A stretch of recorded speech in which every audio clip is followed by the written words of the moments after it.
So I opened with the first song from this album. I remember being in studio recording it. But before we get into that, let me introduce you. Ladies and gentlemen, if you're just joining us or seeing us live on YouTube after the edit, welcome to Upfront with Kaz. On a Thursday, I have my special guest, RJ Benjamin. And today we'll be discussing his career, the ups and downs, the strength through the struggle, how he got through, how he kept on going. And we're going to keep this going as a live podcast every week and talking about other artists as well. If you notice on RJ's Instagram page, he's been showcasing a lot of South African talent. And it's so important right now that we put focus on South African artists because we do not earn royalties. A lot of the money goes to international artists and they've got enough. So we're giving focus on the South African artists first because we want to put food in their pocket. So please welcome to actually the first artist that I signed. I had balls enough to sign to One Up Music. And he went on to be a legend, a lifelong friend, partner in crime, father, partner, husband, just amazing friend. Welcome, RJ Benjamin. What up? I see MPH, 30. what's up, MPH? I see MPH is there. He's probably like, Up? why didn't this motherfucker call me back? Sorry, man. My first album, you But contributed a killer track there. oh, dude, that guy is a mad scientist. We can talk about that as well. But So let's yeah, pick up my tea yeah. tea time. I'm having Let's, coffee. I'm addicted. last week we briefly we focused on the beginning, but it was our first test week. Let's start from fresh today. Give us an overall synopsis of you getting into the industry and your journey through the production stages and everything else. Let's take it all the way. We've got half an hour to chat. I'm going to hand it over to you. Let's go to how it was for you from your perspective. I mean, let me just add this, and I'm not suggesting that I'm anything special, but you are literally the only guy I'm willing to have an Instagram chat with, because you're my brother, you know. So, and I suppose because we've gone through so much, you know, and became friends. I think for me, probably the best part of the music industry is the friends that you make along the way. I think it happened. I mean, I see it with my wife, Chantel. You know, she does productions where you know, you meet people and then you move on, and everybody goes and does, you know, the next role. With us, it's doing the next album or the next project or the next TV show or whatever it is. And I think the cool part about that is you just meet so many people along the way who you never would have met if you hadn't done that TV show or, you know, worked on that production. And I love that about the industry. You do kind of like start a family. So do you want me to like start from the very beginning, like my first memory in life? I'm going to give you pointers, and I just, you know, I want you to do a lot of the talking because okay, I want when people to hear the story, because I know the story. I've been there with you. I want people to hear everything. This is like how you and I would chat in your living room. It was inspired by different artists coming in and connected everything. So just give it up, and every now and again I'll nudge you on if you get stuck. okay. But we've got 5 albums worth of Right. stuff to talk. I've got a lot of the songs here, so if you want to talk about any particular song, I've got it right here. I'll pull it up. All right. So okay, maybe if you want, I'll give you a synopsis of, I don't know, how I kind of see my career. Okay, so my earliest memories are essentially making up songs. How I started writing songs is, and it's always been about writing songs. I think that's probably like the core of who I am. Like, I'm not a singer. Funny that you That's said. an extra thing. I'm not saying I don't sing. Just calm down. Just calm down. But like I definitely know that like at my core, it's always been about writing songs. So so um, okay, so let's start here. It's about 1984. Obviously giving away my age here. I'm about 5 years old, 5, 6, somewhere around there. And this new cartoon is like sweeping every South African young boy called He-Man and the Masters of the Universe. That I mean, obviously, that was everywhere. It was everything. That's what we wanted to watch, consume, like sleep, breathe, you name it. It was He-Man. We were all He-Man before, and I was playing with the toys. Like it was between He-Man and Lego. But for me, like I got bored with playing and telling He-Man stories, if that makes sense. So I wanted to create my own characters and tell my own kind of fictional superhero adventure stories. And so I don't quite know how it happened, but I suddenly decided I was going to find Prestic and almost like build my own action figures out of Prestic. And I did that for years. I mean, I did it for a long time. I probably did it up until the age of like 10, 11, easy. And I had these characters. I know that like one character, and don't ask me where these names came from. One guy was named like Mantos, almost like Mantis, but Mantos, I don't know. But he definitely had a theme song. And you know, the good guys had a theme song, the bad guys had a theme song. There was music playing in my mind as I was playing with these little sort of muscle-bound action figures that I created, and that was really, without me realizing it, that was how I started to create music and songs. They weren't really lyrics yet. I was a bit young for that. Yeah. Just a quick question. So you were writing all these theme songs in your head and stuff. When did you realize that there may be some sort of talent? Like, did someone hear you and Yeah. go like, all of a sudden, I was No. okay. No. Okay. So I didn't know it was unusual. It's not really unusual. It's not like I was doing, I don't know. It's not like I was designing like new atomic molecular structures and stuff like that. But you know, you know, a lot of kids, I assume, would have just played with their toys. For me, it was a very natural way of me coming into creating music. And Oh, um, I didn't know, I didn't know that uh, I wasn't conscious of what I was doing. I was playing. I was being playful. I was being a kid and I was playing. And what came out of the playing was creating music. So, dude, it was years later when I thought about that. But okay, so my sister was a huge Michael Jackson fan. And she was slightly older than me. And so I kind of was like, oh my God, well, if she loves Michael and she seems like, you know, you kind of always look up to your older sibling, or at least I did. And so if she was obsessed with Michael, I became obsessed with Michael. He was really like the first pop act that, you know, that like really like uh, blew my mind, you know. And I mean, let's be honest, that can be said for like so many kids growing up at that time in the world. Um, but I related to and listened to Thriller to death. And so around 1987, um, I had been listening to a lot of MJ. I mean, there must have been others, but he was definitely the focal point. My sister and I what is your favorite song on that album, by the way? Was there a on favorite? Thriller. I Yeah. don't know. Probably as a kid, Thriller, because it's like a horror movie. So I was also, my dad used to sneakily let me watch horror movies while my mother was asleep, because he knew that I was obsessed with that monsters and stuff like that. But 87 is definitely the moment when I think all of that started to happen. So my sister got the Bad album, and Man in the Mirror was definitely my favorite song. Hands down off that album. Loved that song.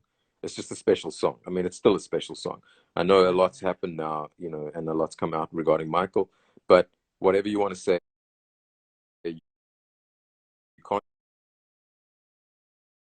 the fact that this man produced some of the greatest music of all time, and some of the And greatest albums. big up to Celia Garrett, who's a co-writer of that song as well. Well, Awesome Cydia songwriter. didn't Celia Garrett Sadia, did she co-write Man in the Mirror? I know yes, she she did. co-wrote I Just Can't Stop Loving You. I can't remember. And Man in the Mirror. Was it Man in the Mirror? Well, there you go, dropping some knowledge, man. Hello to Mrs. Benjafield out there. Lucy, what's up? Social What's Buzz up, wife? SA. Okay, so Man in the Mirror Man in the Mirror is probably the song that got me starting to write lyrics. Something got you starting something. Funny, but that's a previous album. Hey, Candace. So Man in the Mirror is definitely the one that got me started in terms of like writing lyrics, and starting to actually pen lyrics, and I think from there I started to write quite like mature themes, stuff that I didn't understand, love songs and all that kind of stuff. So I would have been about 7 years old at the time, and up until that point, from then on, I completely stopped making up songs for like new comic book characters or whatever the case may be. It was all now writing real pop songs, so to speak. And I mean, this other thing that started to happen is, and I can't explain why, and maybe it goes to your point, is I started to almost catalog my songs. It was in my head. I didn't write it down. But all the songs were almost cataloged in my brain.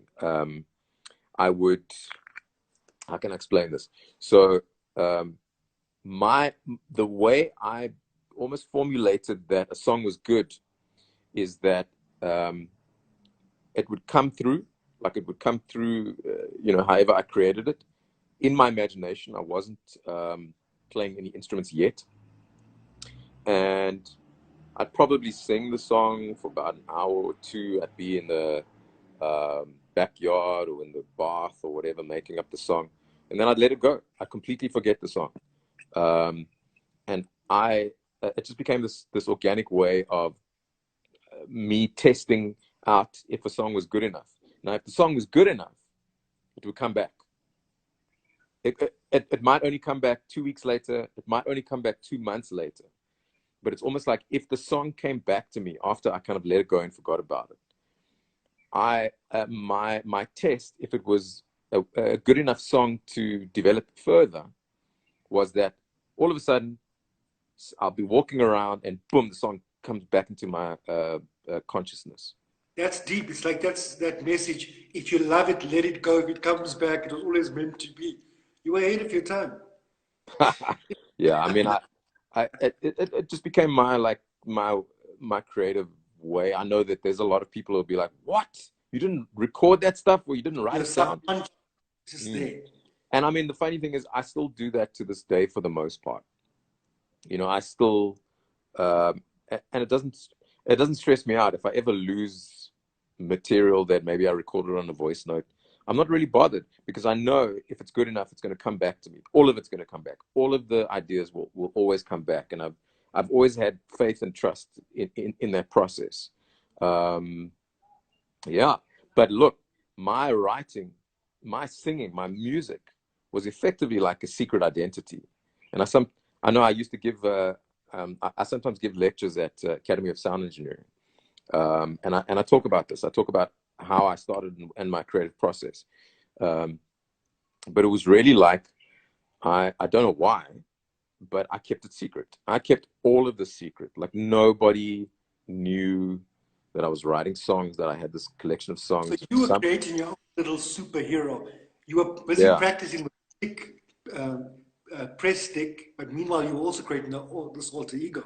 Maybe. I mean, maybe there's a connection between these sort of superhero comic book characters having their secret identity. Superman, Clark Kent, Batman, Bruce Wayne, Peter Parker, Spider-Man. He-Man was Prince Adam or something. He used to wear, he used to have like a pink outfit, versus obviously He-Man, who's Arnold Schwarzenegger kind of thing in Conan. But yeah, I think that makes sense. So it was my secret identity, which was kind of cool. You know, I used to go to school and think like, well, you guys don't know I've got the special sort of superpower. It was like a Yeah. superpower, you know. You don't I know. discovered your Yeah. I discovered your superpower. So You did, I you saw did. that I mean, tape. right, man. I mean, the first time that anyone really outwardly discovered that I had this, that I could sing or play an instrument, would have been like a school play. I was like, I used to do sound and lighting for school plays, and then that elevated. Eventually, I started acting in a couple of plays, house plays. You know, every school in South Africa. I don't know if it was the same when you were growing up. Dude, we In, had plays on our stoop. I used to charge a right. tiki. But in Yeah. school, did you have like different houses? Like when I went to high school, We had clubs come together and do we stuff. had like But the in four our different hood, houses. everyone wanted to be a superstar. So we all Right.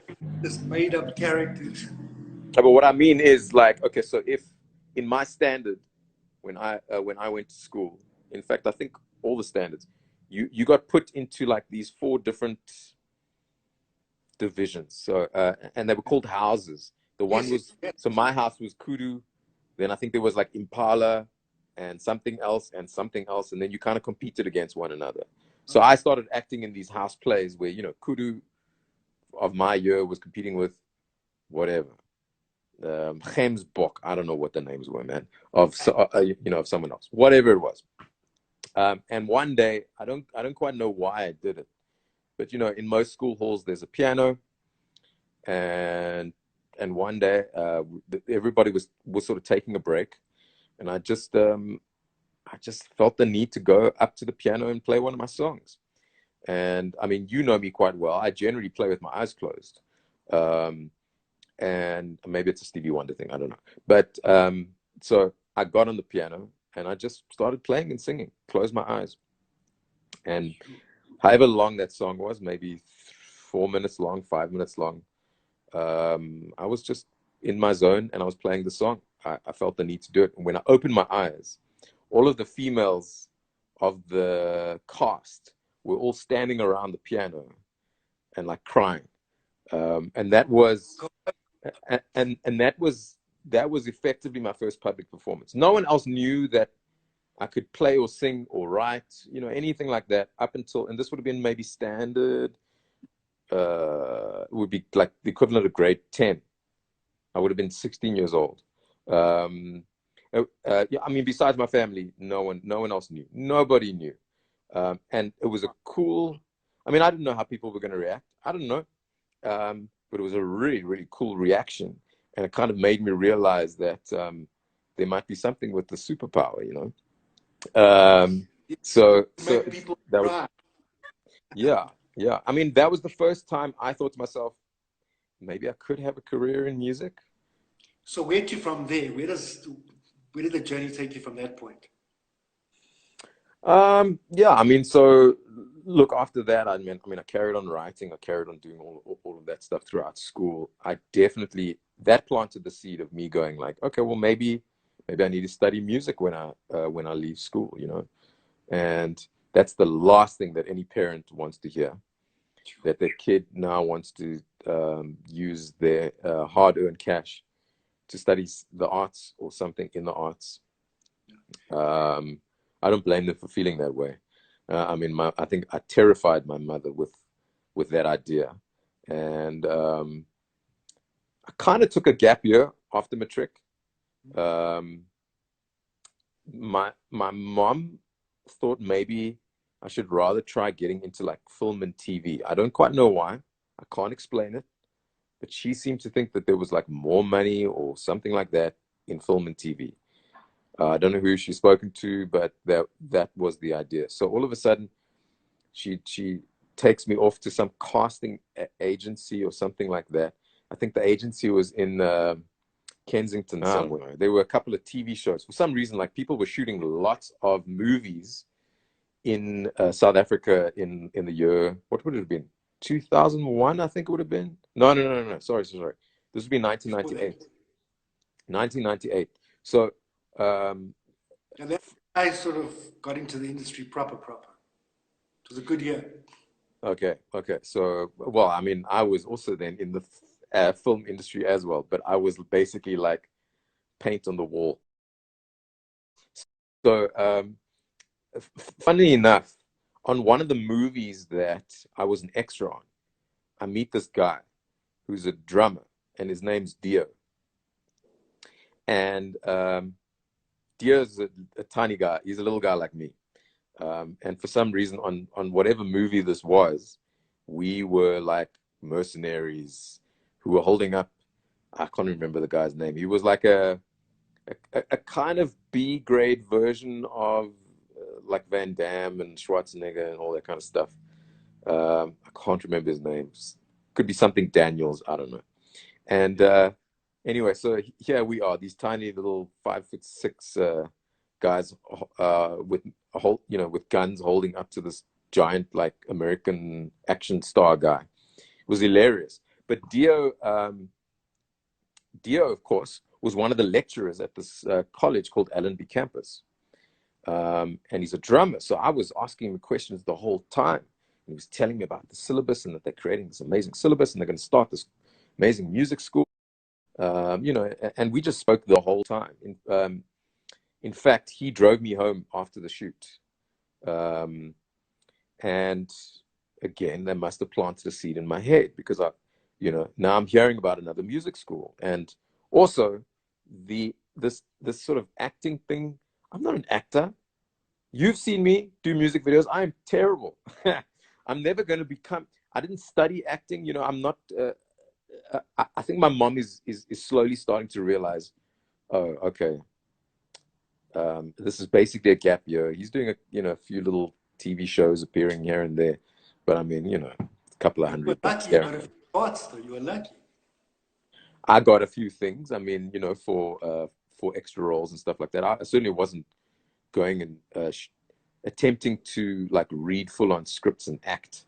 But the only other thing I could really then do was stunt work or body doubling for a lot of these American shows. And I did act as a body double on some movie called Only Love. I can't remember the guy's name, but this American actor is a very crazy story. This American actor, Rob Morrow. His name is Rob Morrow. He refused to do a shower scene or something. It wasn't in his contract. Oh, you're a sex double. No. It was not a sex scene, but he refused to basically do the shower scene. Yeah. And so suddenly they're like, "We'll give you $6,000 extra. Will you be his body double for the scene?" I was like, "Okay." I mean, $6,000 for me in 1998. I wasn't going to say no. So I basically went to get into this weird, like see-through costume because I had to look like I was naked.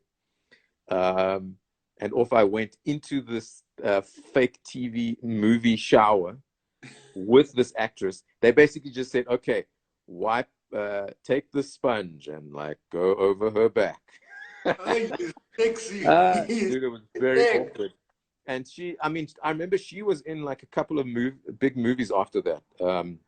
Whoever this actress was, but it was a weird moment. But hey, it's part of my life. Sure. So that happened. But I realized like there's nothing I can do here. And I think my mom also kind of realized it. And I just kind of said, look, there is one thing I know I can do. I believe I can do it. I believe I could be successful. And you never know. Yes. Getting into music is probably the riskiest thing you can ever do. Spend some time at Pretoria Tech, or I think it's called Tuckies now. I don't know what they call it now. But I used to go there, I think it was once a week for 3 months, just to kind of see how that the course they have sort of works, and because that was the one that a lot of people were saying you should go do that one. It was a degree course. It was jazz. And I think at the time they didn't have a cool lecturer, a singing lecturer. And I didn't want to major in piano. I wanted to major in voice. I didn't feel like you know, I was ever going to be Herbie Hancock. Let's put it that way. For me, piano playing was more compositional. It was more about writing songs than it was about doing the greatest piano solo on planet Earth. Anyway, but they didn't have a vocal coach or vocal lecturer at the time. And I was kind of put off the course simply because they did not have, they didn't offer a class about songwriting or composition. Not in terms of contemporary music. And, you know, the thing is, most courses that you can do if you want to study music, you're either going to have to do classical or you're going to have to do jazz. And I suppose in my sort of contemporary mind, having been brought up on, you know, Michael Jackson and I don't know, El Giro, Lionel Richie, Lou Rawls, Motown, Aretha Franklin, you know, all of those kind of artists. Soul music. Well, yeah, I mean, look, Van Morrison, the Beatles, Simon and Garfunkel, those kind of artists were definitely there as well. But it's all contemporary. And I just refuse to believe that, like, why do I have to study jazz? I want to, like, I want to understand, like, I want to get in the minds of my favorite artists, if that makes sense, you know, rock and roll, soul, R&B, you know, all that kind of stuff. And then I remember Dio had mentioned this place called Allenby. And so I went to go spend a week at Allenby. And I mean, I was immediately sold. It was a contemporary music school course. That said, they still taught a lot of jazz because most of the lecturers there come from that background, and it's understandable.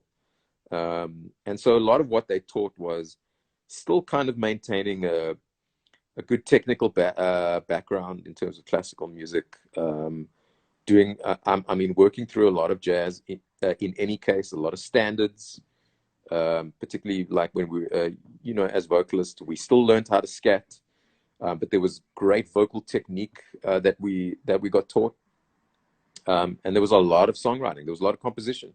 A lot of the songs on that first album that I did with you, I wrote as assignments at Allenby.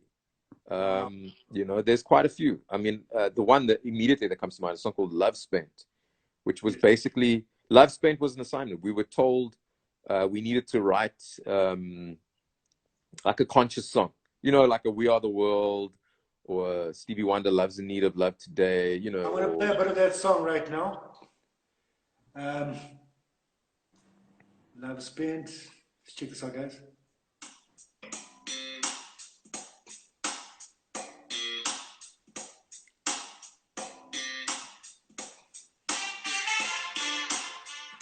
Nice one section there. And then after we play a bit of this, take us into the recording of this album. We got about 15 minutes to go, so let's make the most of it. We could talk forever. Yeah. We generally do.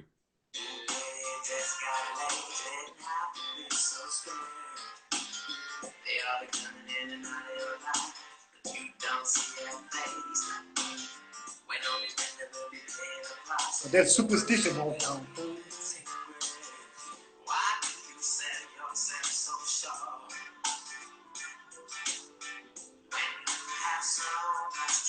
That's pretty deep for a first song, for a first project, for you to be talking about topics. No, I mean, okay, so look, that we were told we need to write a conscious song. So, you know, a lot of people were writing, it was like We Are the World-y type songs. Just wait a minute. I wrote this with Sheldon, who you know. He was. Oh, nice. We were paired up with different like writing partners, if I remember correctly, and I wrote that with Sheldon. Sheldon Liao, you know well. We're still friends to this day. And Sheldon and I were like, Sheldon also loved Stevie. He was a bit of a Prince fan, probably a big Madonna fan. Well. Yeah. I mean, but we both decided, like, if we're gonna write this, let's like try and write like a funky conscious song, you know, and that's very much what we tried to do, you know. But yeah, I mean, the song is, but I mean, look, if you listen to the chorus of that song, it basically sounds like a reference to like That's What Friends Are For, to some degree. But it's definitely like inspired by like a, you know, Stevie rather than like a twee kind of We Are the World, He Heal the World vibe. Yeah, no, especially instrumentation, very Stevie. So Yeah. now, um, how many songs had you more or less written by the time I had met you? Because, okay, wait a minute. So you, first of all, you went to be a student at Allenby. Allenby. Mm.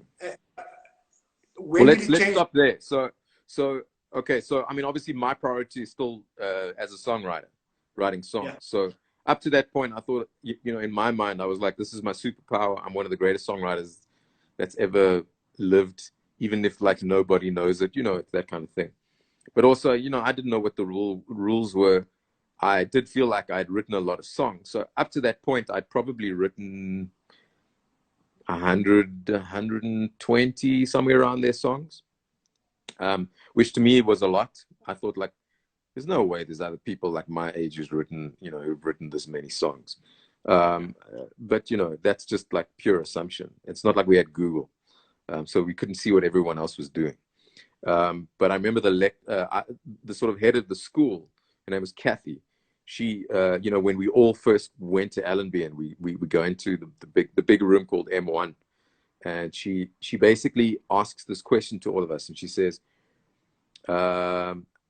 she basically says, "How many songs have you written? How many songs? Who here has written 100 songs? Who here has written?" There were a couple of people who had written more songs than me. Where in my head, I kind of looked and I was like, "You're lying, never," you know, that kind of thing. But what was interesting is, you know, maybe no one had written more than, say, 200 songs. And then she's like, "Well, I hate to burst your bubble, guys, but that's not enough." She says, the industry standard around the world, as far as songwriters go, is you need to have written 500 songs to consider yourself a songwriter. Now, look, if you go and Google that right now, there's no proof anywhere that this is some kind of industry standard. So either she was talking bullshit or someone lied to her. But, well, okay, so now this is the thing. I didn't know this. And again, like I say, like no one in the year, this would have been 1999. No one in 1999 was going onto, I don't know what it would have been, Google or Yahoo or whatever, or the internet to verify this. We were just like, oh, okay, 500, she must be telling the truth. And so me being obsessive and also believing that I'm this incredible songwriter, whether I am or not, I basically, once I heard that, I was pretty depressed for a few days, but I eventually decided, I was like, you know what? Screw this. By the time I leave this place, I'm going to have 500 songs in the bag. And so between 1999 and 2001, I wrote what would have been upwards of about 480 songs. No, sorry, 380 songs. That's a lot of songs. You know, like if you think about, you know, there's 365 days in a year. So I basically was writing a song every 3 days. But if you ask my parents and my friends from back then, no one saw me. As soon as I got home, I went into what used to be my sister's bedroom, which I made my music room, and I stayed there until I went to sleep. I woke up in the morning, I went to go study music, I got back home, I went into that room. I did not stop. I didn't stop. That period of time in my life, everything was learning, growing, studying, writing. I just dove like right in. So by the time I graduated, I reached my 500 song mark. I had 500 songs. It shows you, sorry to disturb you, anybody that has made it, they talk about that 10,000 hours or 10 years to become an overnight sensation. You will put those hours in, and passion has to be there to drive you. Otherwise, it's soon at some point you just dwindle. Okay, carry on. No, I think that's true. Yeah, man. And I suppose I'm grateful for those, 2/3 years of my life, because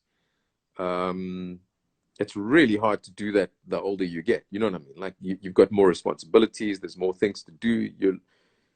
Hopefully you've acquired, all of that knowledge at a sort of young age when you've got time, but you're also a little bit more of a sponge in terms of knowledge. And I was hungry as shit. I mean, it was just great. And I think the other thing I learned from writing So as much as she may have been talking crap in terms of this thing Guys, that there's this industry standard, exactly. An industry standard of 500 songs does not exist. There's nothing anywhere.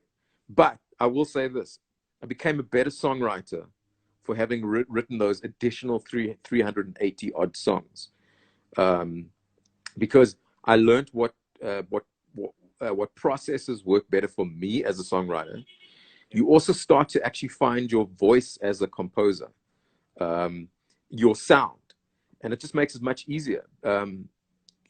You know, an important thing I think in music is that artists have, like, I don't know, almost like a through line through all of their music. There's a specific sound. You know, Michael had his he.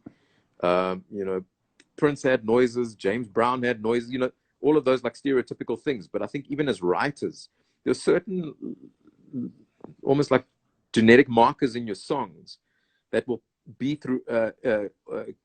throughout all of your songs. And the more you develop your sound, so to speak, it's just better, because then people kind of know that's an RJ song, you know, and writing those 380 odd extra songs over the, let's say, 120 I already had, helped me to develop that sound. And it just made me realize it's a great freaking lesson for, like, anyone who wants to become a songwriter or a script writer, you know, or anything like that, as you say. Just quickly on the songwriting. So I was in this group called KC, Short Story, and we worked with some of the guys from Kool and the Gang and the Jacksons. But anyway, the project was headed up by a gentleman called Danny Sims, who also was Bob Marley's manager before Bob passed away. But he called me into his office, and he said, "Nephew, you're the songwriter of the group." He said to me, "You know that Michael writes no less than 200 songs an album." At that point, I'd written like 30. I was like, "What?" He says, "If you want to be able to air condition the whole neighborhood, write a song a day, nephew." And it always stuck. Same thing with you. I went into, I think, when you finally meet Amir from Kool and the Gang, he'll tell you how I used to bug him. "How's this song? How's this song?" Who knows where those songs are now? Okay, carry on. Well, I mean, it might be worth finding those songs. I think the other thing that's advantageous about having a lot of material and building your sort of songwriting creative muscle, and that building that craft, is that in terms of like the gamble of, if you've only got 10 songs, that's all you got, that's all you've written, you know, then you've only got a 1 in 10 chance of making a hit. It's true. But the more options you have, the more you're giving yourself a better chance of breaking it. Sometimes people get lucky, but yeah, it's like it's our lotto, except we applying passion and stuff behind it. So let's go from your graduation. Now you graduate and you got all these tracks. We're going to keep on going until my battery dies, by the way. I'll edit it into, you know, because no one's going to get what I get out of it. Story. Fine. One long ass story. So carry on. So now we at the graduation. You got all these tracks. You feeling yourself. What makes you? Yeah, I mean, anyone will tell you when they've studied something in the arts, especially music, that you have such a low chance of like succeeding. I know it sounds horrible to say that, but it is a reality, that you're going to take whatever you can get. And despite the fact that I actually dropped out of the teaching course that they were offering at the time when I was studying, that lecturer actually thought I would be a good teacher. So she basically called me at the end of the year and said, "You actually can't get your full qualification without this teaching course." And I was like, "But I don't want to do it. I think it's bullshit." I mean, I was so like stubborn, which you know I'm a stubborn motherfucker. But she basically said, "If you qualify for this course, I think there's something about you that could make for a great teacher." She said, "You seem to have a very good way in terms of mentorship." And she had obviously seen me sitting with musicians and band members and other people in the class. And I suppose she had this feeling. So she said, I'll Who make a was deal. who was the Say teacher? again. Let's give a shout out. Her name was Celia Zitzman. She was What's my up, vocal Celia? mentor. Shout out Celia. Shout out Celia. And she basically she made a deal with me. She said, if you get this qualification, I know it's going to be a lot of work. She only gave me 3 months to get like what was, I think, a 2-year qualification. She said, if you get this qualification in these 3 months, I'll give you a job as junior lecturer. And I thought to myself, well, my mother thought, and my whole family thought I would never make a cent from music.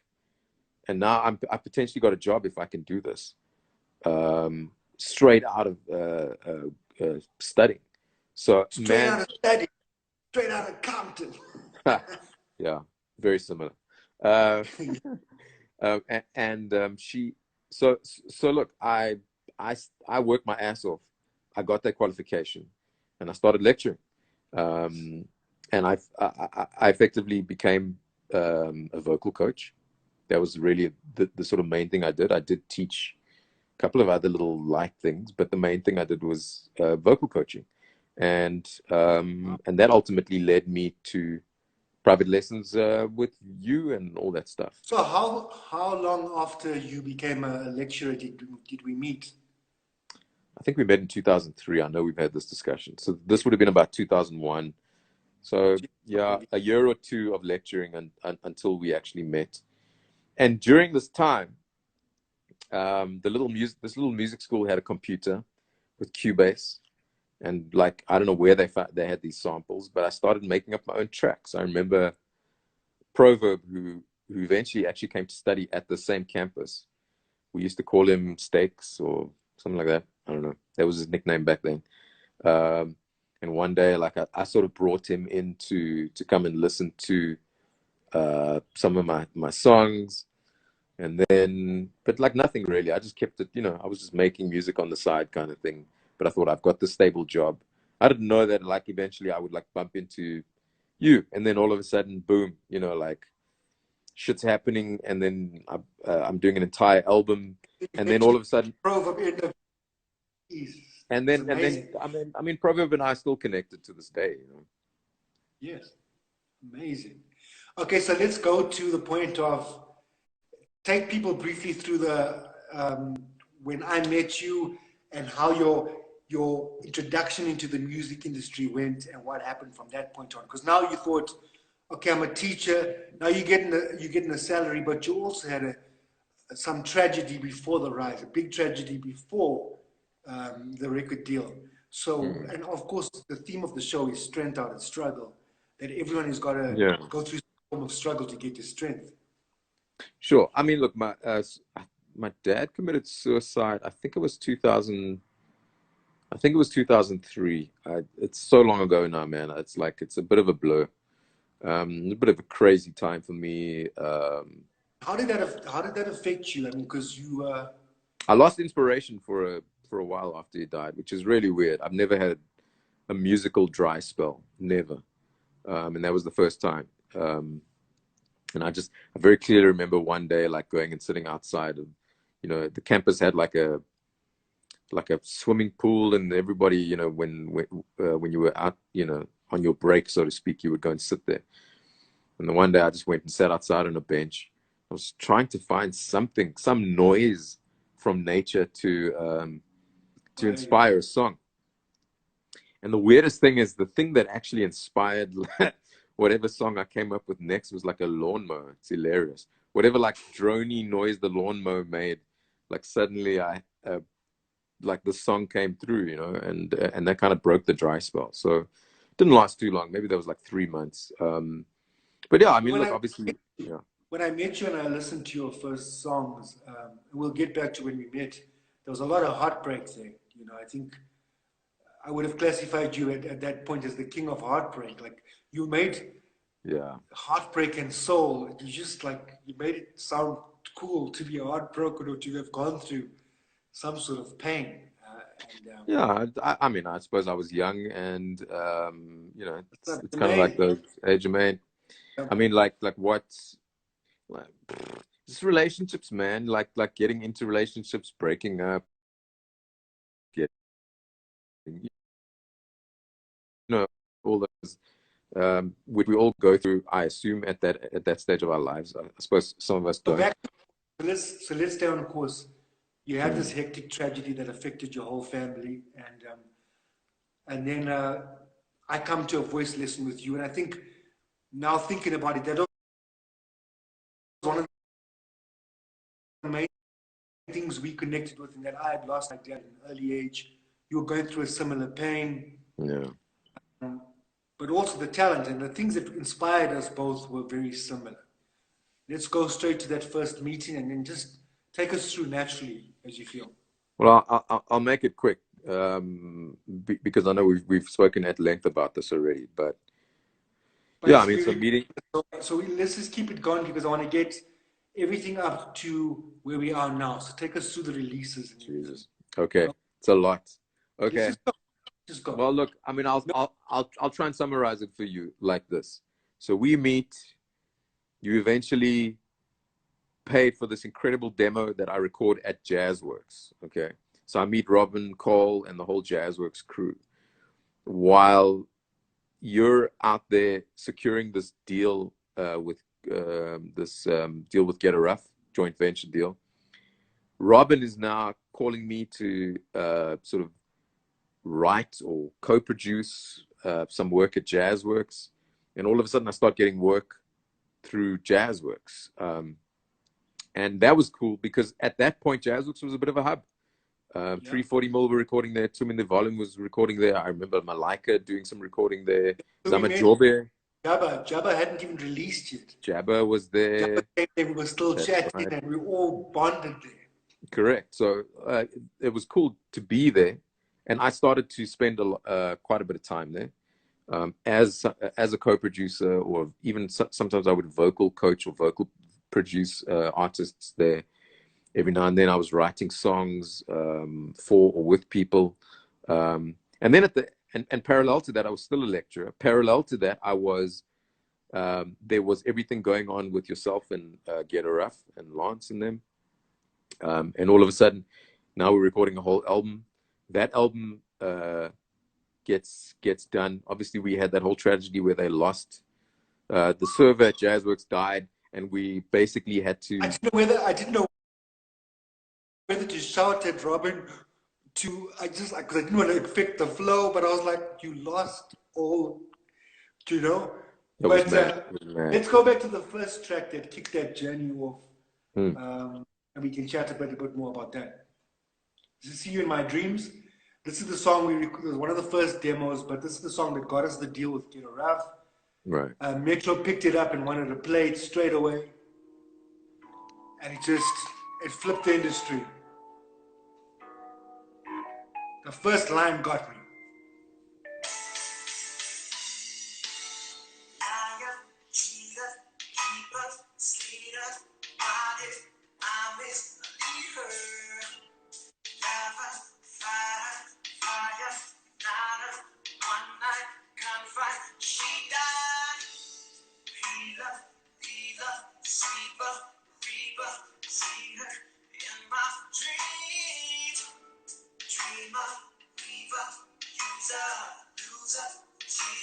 How did that rhythm come?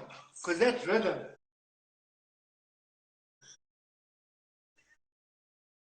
I mean, because I loved D'Angelo, Prince, and you Hmm. came in that da da da da. I was like, yo, that was so, Yeah, I mean, that was, I don't know, that was man. so I black, don't. bro. I mean, you know this about me, but like, I do not try and theorize where any song comes from. Sure. But what I do try and do is listen to whatever I listen to. I'm hopefully letting it seep into my subconscious. So, I mean, at that stage of my life, man, I was neo soul nuts. I had been very obsessed with Prince as a teenager, but then, you know, as the sort of 90s ended, it was D'Angelo, Badu, Maxwell, Jill Scott. It was all of those, you know, artists that were like so heavily like influencing me. And so, I mean, it was inevitable that I was going to like, hey, dude, Okay, what's uh, up, everyone? Welcome to the show. um, yeah, I mean, like it was inevitable that like my tracks were going to start to sound like Neo Soul. And look, I was never, I know in this country we can kind of like split things up in terms of like, yeah, but you're a white guy and you're a this and a that. But I think inevitably, whatever you listen to as an artist, you're going to start uh, creating that kind of art, or you know, and I think because of what my dad kind of influenced me with, in terms of like bringing me up on a lot of old school soul. Neo soul resonated with me way more than, I don't know, Nirvana, you know. So like I mean, I was obsessed with neo soul. Would you I see? can't put it in a bigger way, man. Yeah, so I agree with CCK Productions, a white guy with the best soul ever. Now that's when I met RJ. You got to know that. Here's the story. When my dad died, my dad used to do his hair like Elvis. So we never had a TV. The first time I saw a TV was in some person's house, and the first person I saw on TV was Elvis on the Ed Sullivan Show. And so I made like he was my pretend dad, like, because he was so cool. He was this white guy with black soul. So when I met you, it's like all these things connected. It was like in Mm. NLP, we talk about anchor points.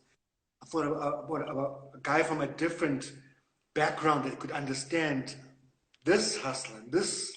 So that's what inspired me. And I thought beyond business, it was an amazing package. Someone that was so soulful. Mm. Um, I mean, yeah, it's Karen, a difficult one, man. I know we don't have that much time left, but like, keep on going. So we on that first album, yeah.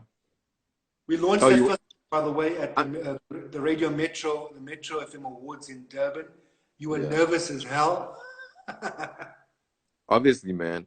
And you know, the funny thing is, it's like you were kind of like a song and dance guy. You were a great performer on stage, you know, and I was not.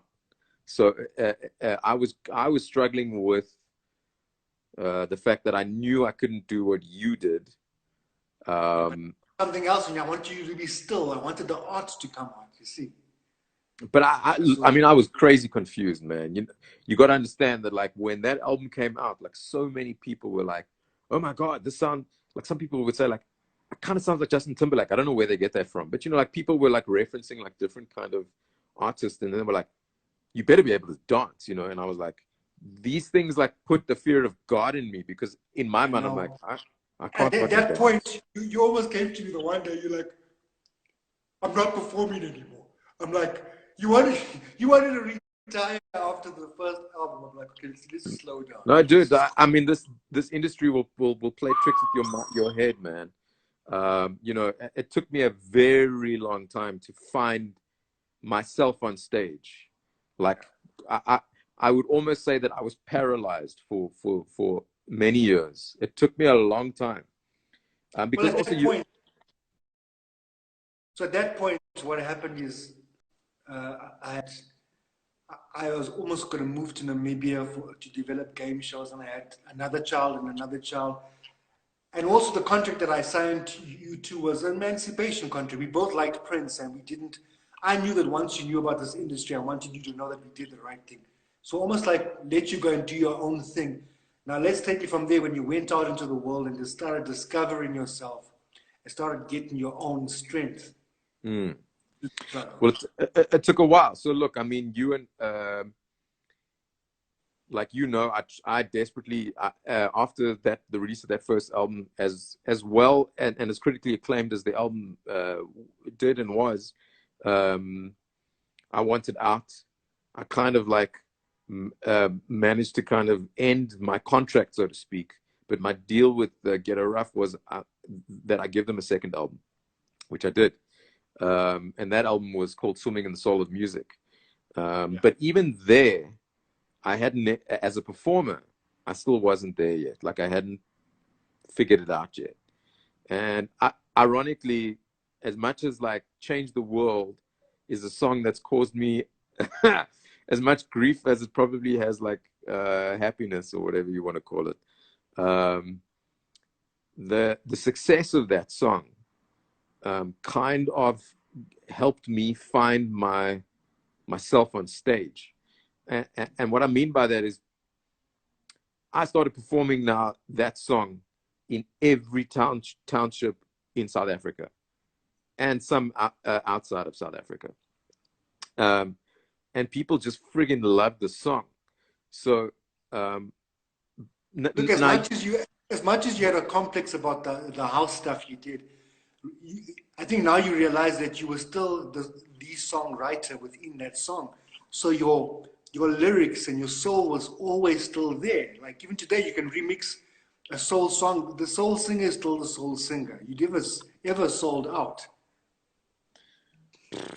Maybe not, but I think but that's going to be a story for another day. But let me at least finish this. So obviously, when you go and perform like a set, wherever you are, Newcastle, I don't know, wherever it is, man, you can't just do one song. Truth be told, at that stage, I'm pretty sure everybody only wanted to hear that song. It's like 2009, but I had to do a set, so you had to do like 20 or 30 minutes, you know, if you want to get your money. But the cool thing about that is I got to incorporate some of my other songs, and you have to perform. But it was great practice for me, and it made me kind of realize that as a performer, people will accept you so long as they feel like you're telling the truth, if that makes sense. And that song and that period in my career at least gave me the opportunity to figure that out. Because up to that point, I just didn't know. I was like, do they want me to be like a guy just behind the piano? Do they want me to be standing dead still behind a microphone? End of the day, just to end it off, you know, like Change the World really let me find myself as a performer, which was not trying to be a dancer or anything like that. Be myself, which unfortunately is probably a combination of El Giro and Joe Cocker, but that's fine because it works. And people want to see something that they feel is honest. They don't want to see a lie, if that makes sense. You know, like you have to believe what you're doing. We call this, this is part one. Guys, if you want to see part two as we carry on about the life and times of R.J. Benjamin, join us next week, Thursday, 12:30, same time. We'll be doing part two, but part one will be loaded up onto YouTube and you can check it out. I'll be sharing it on all my social media sites. Okay, the guys want new material. When can they expect new material? Soon. Maybe if the lockdown wasn't happening, if the lockdown hadn't happened, there would have been new material coming out. In fact, some of that new material is from our days, unreleased tracks. There's an album. You got the almost like the semi-audition thing when you playing all the songs on my keyboard. Yeah. We're hoping to put that as little fillers. What message have you got for everyone that's joined us today? What message have you got before we come on? Oh, I don't know. Like if you're a creative, just keep creating. I know it's pretty depressing for a lot of artists out there, but just do your best to create.